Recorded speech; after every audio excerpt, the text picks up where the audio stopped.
The realities of life can be extremely overwhelming, and I want you to take a minute to ask yourself, what would you do to be free of all responsibility? Welcome to That's My Opinion, where we talk about today's biggest topics to spark honest conversations. My name's Bacon Bears, and today we're talking about the case of Ryan Borgwardt, a man who disappeared in the middle of a lake and then was found in the most peculiar place. If you like what you see here today, don't forget to like and subscribe, and let's get started. It's August 11th, 2024, and Ryan Borgwardt leaves his home in Watertown, Wisconsin. He drives an hour north to a place called Green Lake, and now Green Lake is Wisconsin's deepest inland lake at 237 feet. It's a serene destination known for its clear waters, scenic shoreline, and year-round outdoor activities like boating, fishing, and ice skating.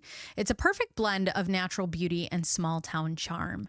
And Ryan's plan was to have a nice, peaceful time, get out on his kayak, and just enjoy the fresh air. And at the end of his kayaking trip, he would send a text message to his wife, Emily, to let her know that he was on his way back to shore. However, this would be the last time that Emily ever hears from her husband. Now, naturally, Emily grows concerned, and the next morning she calls 911 to report him missing. Green Lake County Sheriff's deputies quickly responded, and it didn't take long to find clues.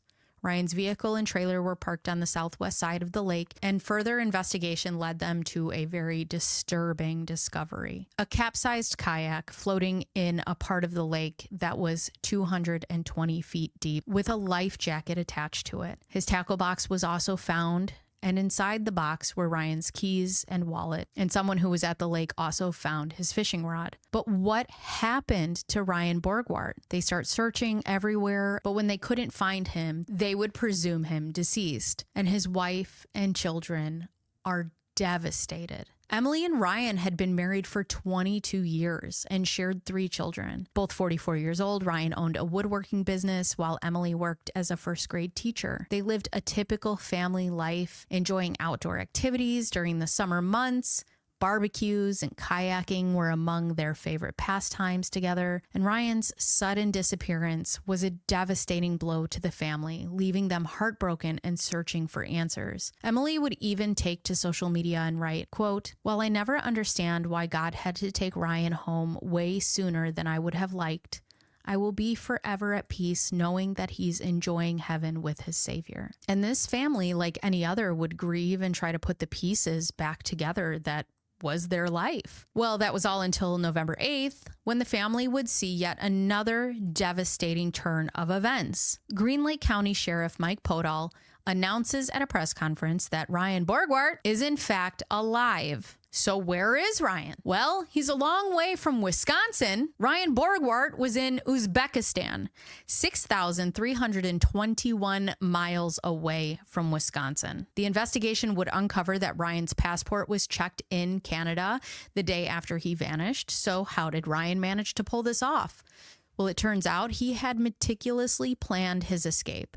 Ryan stashed an electric bike near the boat lodge before setting out. He paddled his kayak into Green Lake, bringing along a child-sized inflatable boat. And once he reached the deeper waters, he intentionally overturned the kayak to stage an accident. From there, Ryan used the inflatable boat to paddle back to shore. Upon reaching land, he hopped on the e-bike and rode 70 miles through the night to Madison, Wisconsin. In Madison, he boarded a bus bound for Detroit and continued his journey to the Canadian border. Crossing into Canada, he made his way to an airport where he caught a flight and ultimately headed to Uzbekistan. As the investigation unfolded, a clearer picture began to emerge. Ryan had been planning this escape for months. In January of 2024, he started laying the groundwork by changing his email accounts and transferring money to a foreign bank account. He claimed that his passport was either lost or stolen so that he could get a new one. He replaced the hard drive on his laptop, and all the internet browsers had been wiped clean. Also in this time, he took out a $375,000 life insurance policy for his family. How kind of him. And we eventually learn that he did all of this for a woman he was communicating with from Uzbekistan. Ryan states that a woman had picked him up with $5,500 in his pocket, and they spent several days in a hotel together before he takes up residency in the Eastern European country of Georgia. A report from CNN.com states Borgwardt told police he heavily researched how to disappear by looking up previous cases and that, quote, everything hinged on me dying in the lake. And the whole idea was to sell the death. So much effort. Then there's a TikTok video that goes viral overnight. And the video I'm going to show you shows a man who looks like Ryan talking about going to Uzbekistan. And it has not been confirmed if it is him or not him. But I do know that somebody in the comments is going to be like, there's a TikTok video. So I'm going to show you the video. Advice on anything? I go to Uzbekistan or stay here? Say that one more time. Do I go to Uzbekistan or stay here? Do you have family there? No. Why do you want to go? Meet a woman? To meet a woman. And it was Uzbekistan. Uzbekistan. You don't like American women? Oh, they're familiar. So you've given up on meeting someone here?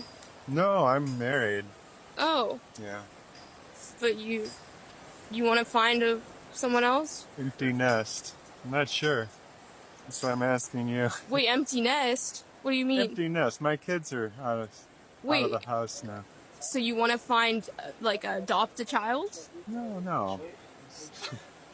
I want to find a companion that I'm content with.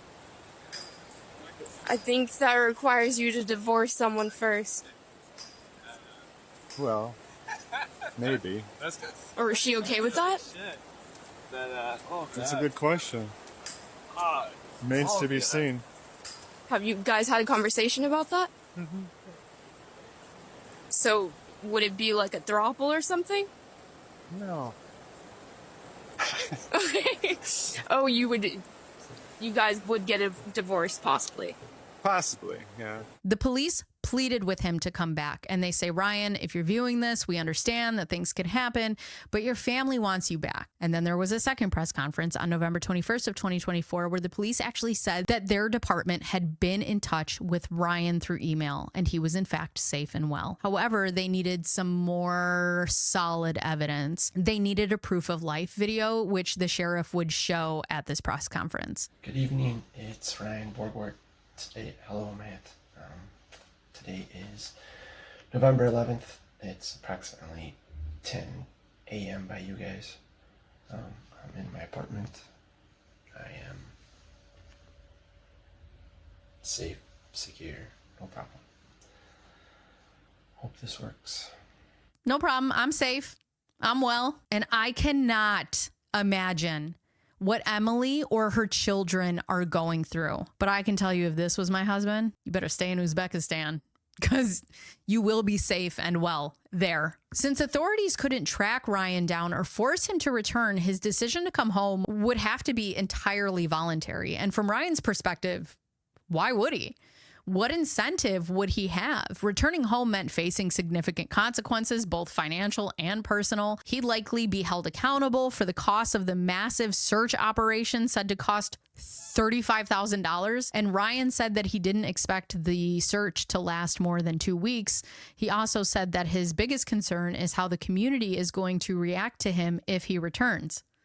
And I can tell you, probably not great. And yet, in another unexpected twist, Ryan Borgwardt, in fact, makes the decision to return back to the United States. That's one I didn't see coming. Because while I'm not advocating for crime, you have to wonder, after going through all that planning, why not just commit? Just commit.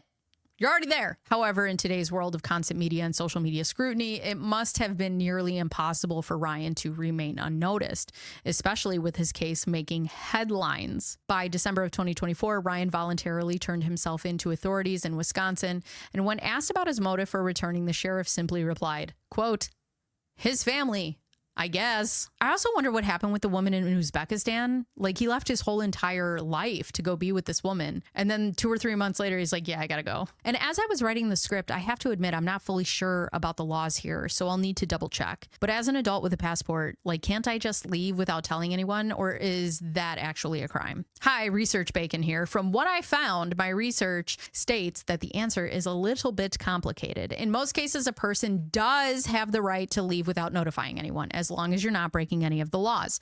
You generally have the freedom to move, travel, or even start a new life without needing to inform others. However, there's always a however in these videos. There are some important legal considerations to keep in mind, right? First, Ryan has kids, which means he has a legal obligation to his dependents. Things like child support or custody arrangements. They can't simply be abandoned without legal consequences. If he failed to fulfill those responsibilities, it could lead to legal trouble. Then there's the issue of financial fraud.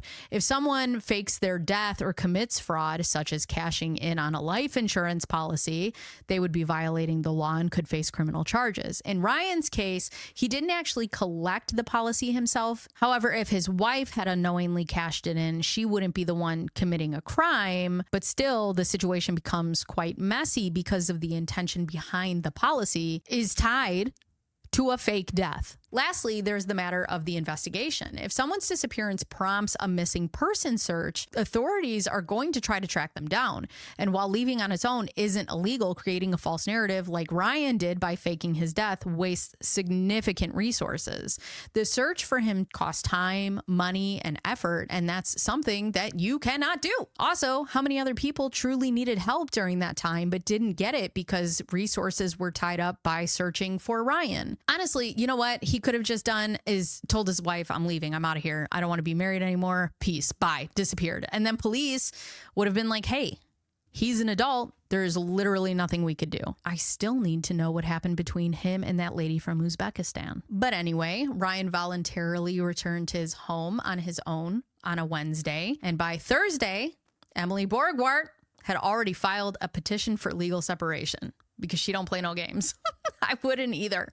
I would not either. And it's one thing for her because as an adult, you can just decide, you know what? Fine, I'm done with you. You're awful. You make terrible decisions. But for the kids, he has 3 children. Imagine what they're thinking, what they're feeling. And I have to tell you, as a mother, if my husband did some dumb shit like this, I swear to God. Now, Emily filed for a legal separation, and that doesn't end the marriage like a divorce does, but it allows the court to rule on the same issues that come up in a divorce proceeding. And I wanted to understand why Emily would choose legal separation over an actual divorce, and actually doing some research, it turns out that there are a lot of factors influencing this decision. There's emotional reasons, which completely understandable. I can't even begin to imagine being married to someone for 22 years and then having something like this happen, right? A legal separation gives you the time to process what just happened. And in Emily's case, she's had to process multiple bombshells at once. First, she thought Ryan had died, and then she found out he was alive, and then she had discovered he was in another country with another woman. I can't even imagine where you even begin to untangle that. Some people also choose legal separation for religious or personal reasons. They might not believe in divorce, but still need legal distance from their spouse. And then there are financial reasons like retaining health insurance benefits, and it also helps with protecting children and then your assets. Now, I've never gone through this process, so I was curious why somebody might choose separation over divorce. And honestly, it does make sense. You have an entire life that you now need to figure out what to do with. In Emily's case, she is requesting sole legal custody of their 3 teenage children and stated that their marriage is irretrievably broken. And honestly, I don't know what a couple could do to come back from something like this. It's so much more than just cheating or having an affair. Not that those things aren't absolutely awful, but how do you even begin to rebuild after something like this? When Ryan Borgwardt finally made it to court, he said he couldn't afford an attorney and decided to represent himself, which in the US, you have the right to an attorney, and if you can't afford one, the court will appoint one for you. It wasn't entirely clear what happened here, but Circuit Court Judge Mark T. Slate entered a not guilty plea on Ryan's behalf and set a $500 signature bond. And I'm not sure if Ryan was in the courtroom and chose not to speak or if he didn't show up at all. Either way, Ryan did bond out of jail and was expected back in court on January 13th of 2025, which he's facing just a misdemeanor charge for obstructing an officer. If he's convicted, he could face a maximum penalty of $10,000 and 9 months in jail. And from what I could find find authorities have indicated that additional charges could also be filed against him as the investigation continues, which is interesting. This case is a stark reminder of the far-reaching impact of our choices, okay? Ryan's decision doesn't just affect him. It ripples through his family, his community, and the people who searched for him, sacrificing time and resources that could have been used to help others. For Emily and their 3 children, this isn't just a story, it's their life. They've endured unimaginable betrayal and heartbreak. Yet they're now faced with the challenge of moving forward. And my heart goes out to them. I hope they find the strength and support that they need to rebuild their lives. Life gets messy and we all face struggles, but running away, literally or metaphorically, only creates more pain for everyone involved. If you're dealing with something that feels overwhelming, reach out to someone you trust. You don't have to face it alone. Thank you for joining me today and listening to this story. Let me know your thoughts in the comments down below. I'm Bacon, and that's my opinion. I'm Bacon Bears. Bacon Bears. I'll see you guys next time.